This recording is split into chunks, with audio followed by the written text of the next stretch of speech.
They say some moments haunt you forever, but no one tells you they can start so quietly.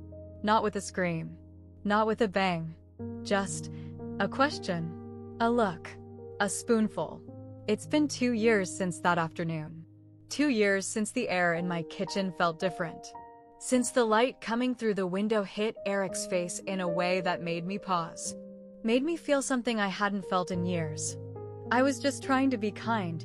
That's what I told myself. But sometimes kindness is just a disguise for longing. And sometimes, longing is louder than love. I used to believe infidelity only happened in hotel rooms. Late-night texts, secrets and lies. But sometimes it happens in broad daylight, in a home where the silence has grown louder than the laughter. Eric was my stepson's friend. That's it. That's all it was supposed to be. But the truth? It wasn't what he did. It was how he saw me, after years of being invisible to the man I married. After birthdays forgotten, compliments that dried up, and meals that went unappreciated, Eric looked at me like I was still alive. And you know what's strange? It wasn't love. It wasn't lust. It was something messier. It was hunger. For warmth. For presence. For the feeling of being noticed, not just for what I do, but for who I still am underneath all this wife, and mother, and stepmom. I didn't cross a line that day. At least not one you could see. But inside me, something cracked. And from that crack, everything spilled out. So, if you've ever found yourself in a moment that wasn't supposed to mean anything, but did, if you've ever tasted something you didn't realize you were starving for, then this story might hit closer than you think. Because that moment, that tiny, harmless moment, when I offered Eric a taste of what I was making, was the moment everything changed. Subscribe to Heartfelt Tales Unfold, where we don't just tell stories. We pull back the curtain on what we keep hidden behind smiles and silence. You won't want to miss what's about to unravel. Eric had been coming around a lot lately. He was my stepson's best friend, polite, helpful, always smiling. There was something easy about him, something open, like he hadn't learned to shut people out yet. He'd greet me every time he walked through that door. Not with a nod or a mumbled hey, but with warmth, with interest. Like I mattered. I used to think it was just good manners. But then I started to wonder, was he just being kind? Or was he seeing something the others didn't? My husband had stopped seeing me years ago. Not suddenly, it was more like a slow fade. First it was the small things. No more compliments. No more asking how my day was. Then the silence between us got longer. And eventually, it felt like I was living next to a stranger. He buried himself in work. Always late. Always tired. Always distracted. He'd walk in, drop his keys, eat what I made without tasting it, and fall asleep with the TV on. I could have vanished, and I don't think he would have noticed. My stepson, he was kind. Good boy. 19, thoughtful in that quiet way. He saw the coldness between us. He didn't say much, but he knew. You can always tell when something's off. Even if no one admits it. He'd bring Eric over most weekends. Sometimes after school. Sometimes they'd hang out in the garage or upstairs playing music. I liked hearing the laughter again. Even if it wasn't mine. Our house looked normal from the outside. Neat lawn. Painted shutters. Dinner on the table by 7. But inside, there was an emptiness. A kind of stillness that settles into a home when love leaves quietly and no one chases after it. I didn't realize how quiet I had become. Until Eric started talking to me. Asking me how I was. Not what was for dinner. Not where the towels were. But how I was. And when he asked, he waited for the answer. I don't know the exact moment the shift happened. Maybe it was when he complimented my cooking and looked me in the eye while he said it. Or maybe it was when I laughed at something he said, and he smiled like that laugh meant something. He wasn't trying to make me feel special. But he did, and when you've gone long enough without being seen, just one glance can feel like a lifeline. He'd lean against the kitchen counter while I cooked. Ask questions. Tell stories. Offer to help. It felt innocent. It looked innocent. But something inside me was waking up. Something I had pushed down for so long, I forgot it was there. Not desire. Not yet. It was presence. It was warmth. It was that quiet, aching hope that maybe I wasn't invisible after all. And in a house full of silence that was everything, it was just a Sunday afternoon.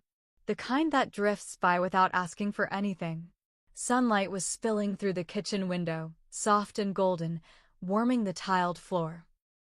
The house was quiet except for the occasional laughter drifting in from the backyard, my stepson and Eric tossing a ball, shouting over music I couldn't quite hear. I was in the kitchen, mixing batter. Not for any special occasion. Just because sometimes doing something with your hands is easier than feeling what's in your chest. The smell of vanilla and cinnamon filled the room. I hadn't baked in a while. Not since anyone last cared. The back door creaked open, and they both walked in sweaty, smiling, full of the kind of energy that feels foreign when your days have become a quiet loop. Eric laughed at something my stepson said, then stepped toward the counter where I was icing the first batch. He leaned in a little, resting his forearms on the edge of the granite. Eyes on the frosting. "What is that?" he asked. I looked up, surprised by how close he was. "Just cream cheese frosting. You like it?" He shrugged, a half smile on his face. "I don't know. I've never had homemade." I dipped the tip of the spoon in, offered it out casually. "Want to taste it?" There was a beat. Just one. A pause that shouldn't have meant anything, but it did. He looked at the spoon. Then at me. Then smiled, slow, and said, "Sure, if you're offering." I don't know why my hands felt warm when he took it, or why my heart thudded once, just once, when his lips touched that spoon. But the way he looked at me after. It wasn't about the sweetness. It was quiet. Still. And for a second, it felt like he was trying to read something behind my eyes. Then it passed. Or at least, he let it. He handed the spoon back, said, "That's amazing," and walked over to the fridge for water. Like nothing had happened. But something had. Something small. Invisible even. But it was there. A spark in the stillness. My stepson didn't notice. He was busy pouring himself a glass, teasing Eric about something from earlier. But Eric held my gaze for just a second too long before turning away. And I stood there, holding that spoon, feeling like I had offered more than just a taste. I told myself I was being silly. It was just a look. Just a smile. He was being polite, that's all. But the truth is, I hadn't felt something like that in years. That feeling like I mattered. Like someone was aware of me. Not just walking past me in the hallway. Not just responding with a grunt at the dinner table. But really seeing me. I tried to shake it off. Went about the rest of my day pretending nothing felt different. But it stayed with me. The way his eyes lingered.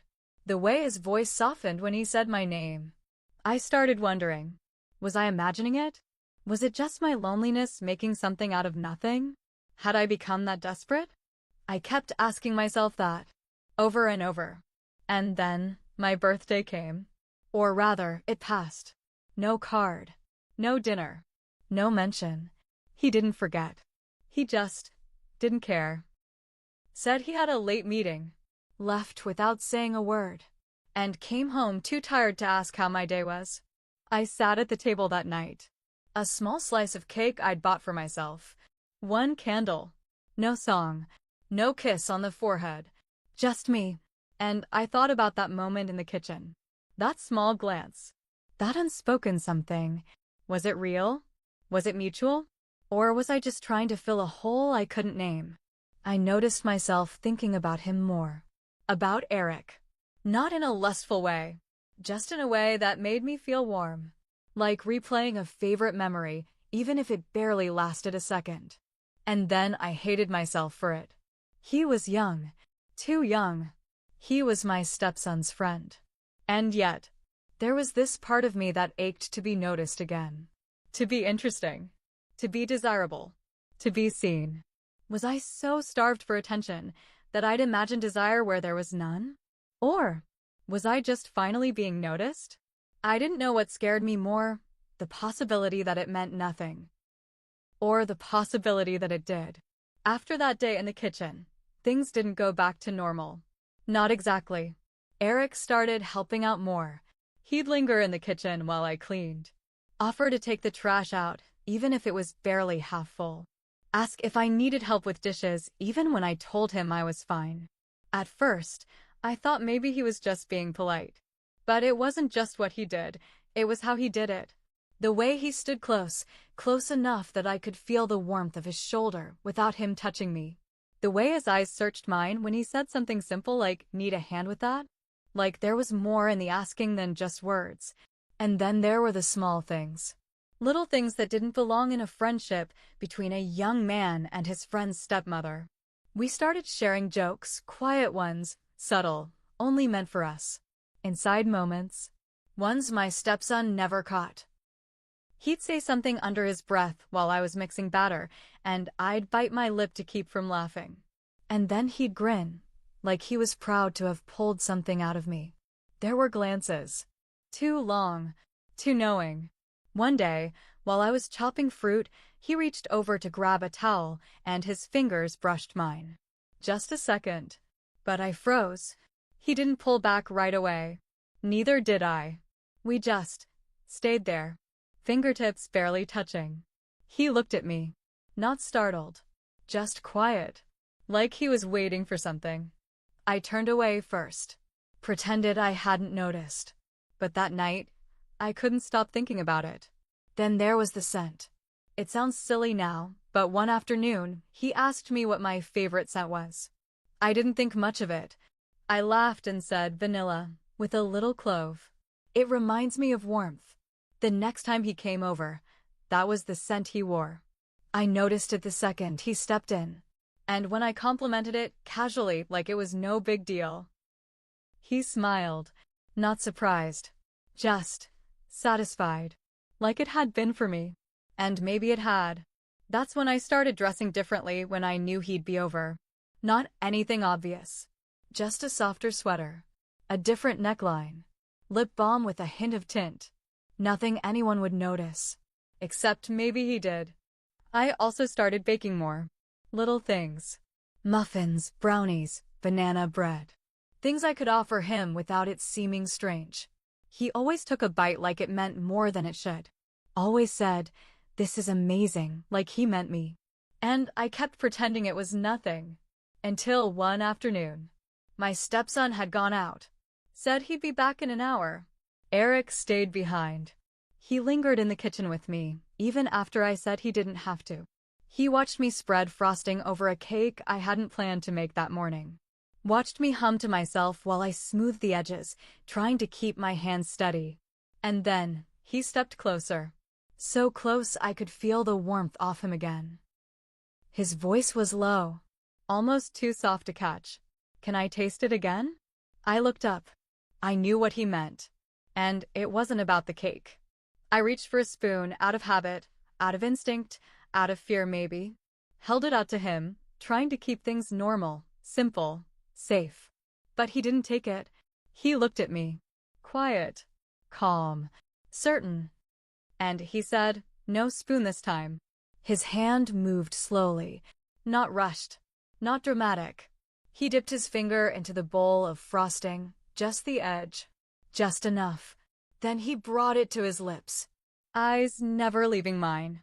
And in that moment, time didn't stop, but something inside me did. My breath, my thoughts, everything went still. There was no laughter from the other room, no footsteps, no sound of a TV humming faintly in the background. Just the quiet, the kind that hums in your bones. He tasted it, closed his eyes like he meant it, then opened them again and held my gaze like he was waiting for something to happen next. And I didn't move, didn't speak, didn't stop him, because how do you stop a moment that doesn't feel like it belongs to the world anymore? I wasn't thinking about consequences, or boundaries, or titles. In that moment, I didn't feel like a stepmother, or a wife, or someone's second thought. I felt like a woman, wanted, chosen, seen. And I hated how much that meant to me. He didn't touch me. Not really. But that look. That slow, unblinking look. It reached places no hand ever could.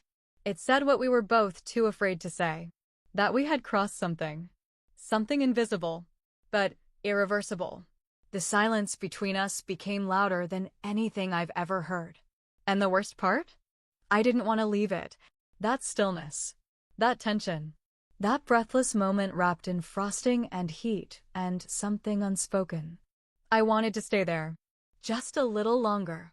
Because whatever came next, I knew things would never be the same. What happened didn't involve a kiss. Or a touch. Or a single word too far. But it changed everything.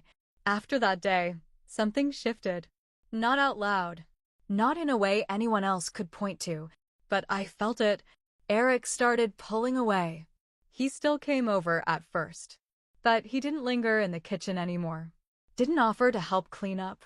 Didn't make those quiet little jokes meant only for me. He started arriving late. Leaving early. Keeping the kind of distance that feels intentional. And I pretended not to notice. I smiled the same way. Offered him tea like always. Asked how school was, how his music was going. But I already knew. He was untangling himself. Trying to put space between us before someone else noticed what had never been said. My stepson didn't notice. Not really. He was busy with his own world. Assignments, friends, late-night games in his room. But I noticed. I felt the silence in the places Eric used to be. Felt it in the air when I stirred batter alone. Felt it in the way I caught myself still baking things I knew he liked, only to find myself wrapping up leftovers that no one asked for. I kept baking, but no one wanted to taste anything anymore. And my husband. He was just as he'd always been. Here, but not present. Physically close, emotionally 1,000 miles away.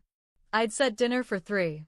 He'd eat quickly, scrolling through his phone. Barely a word spoken between us. Just the clinking of forks and the occasional sigh. And then there were the small heartbreaks.